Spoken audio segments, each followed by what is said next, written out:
Hey guys, just wanted to jump on here and do some quick training. We had a pretty big win this week in our Perfect Week coaching program, which I wanted to share with you. And this training, I'm calling it the number one reason why your business isn't growing. And I'm going to start out by getting pretty vulnerable and share my own story in terms of how I initially came at this conclusion within my own business. So just for context, this was primarily within my truck body manufacturing business. And this is going back to pre-2012. When we had a big problem, which is we were roadblocked by our ability to deliver on sales.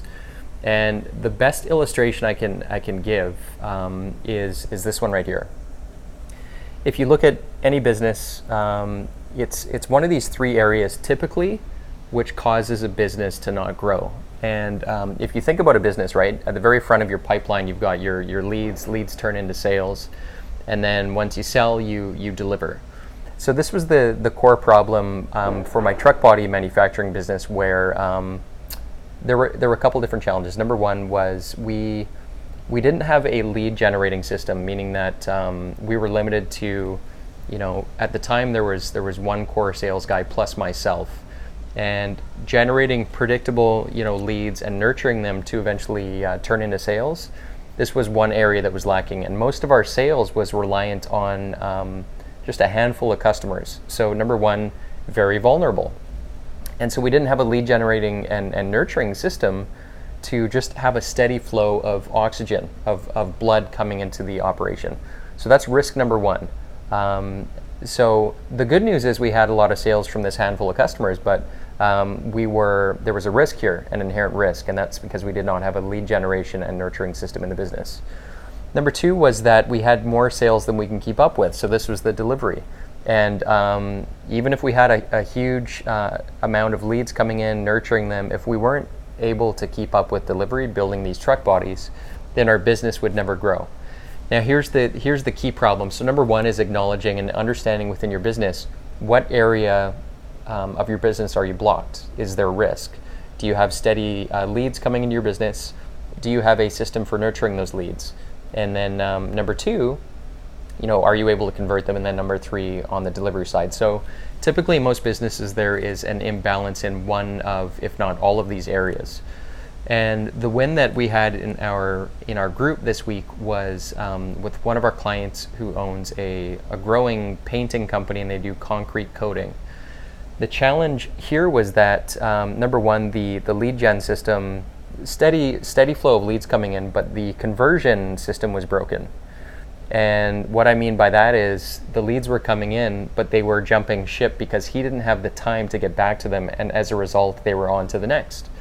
So this is the very first area that we focused on, because this was fairly healthy, but this was his main bottleneck. This is where the block was. So we automated that and allowed customers to get the estimates almost instantly.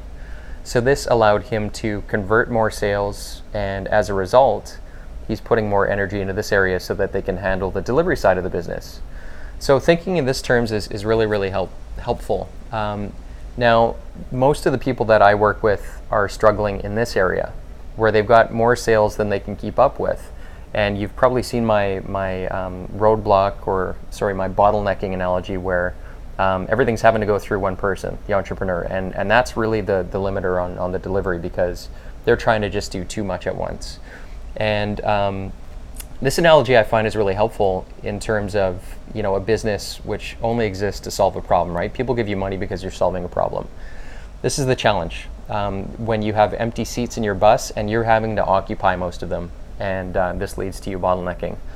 So this is the main challenge that we solve for by how do you systemize your operation and then find the right people to get into those right seats, and then have them kind of doing the right things every single day, week, month, quarter, without you having to be the one herding the cats, micromanaging.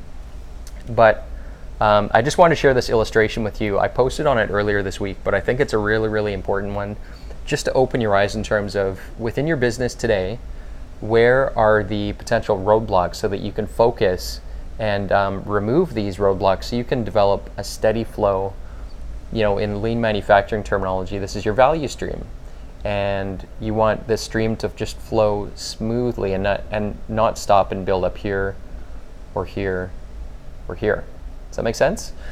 So I hope that's helpful. And if you're interested in kind of accelerating your learning curve and figuring out how to actually implement a good structure to eliminate all of these, I'm going to drop a link below. Our training program is called The Perfect Week, but just knowing this alone is going to help you, I think, to focus on the right areas and understand what needs to be done in order to move you forward and grow your business. So hope this was helpful, and I will talk to you guys soon.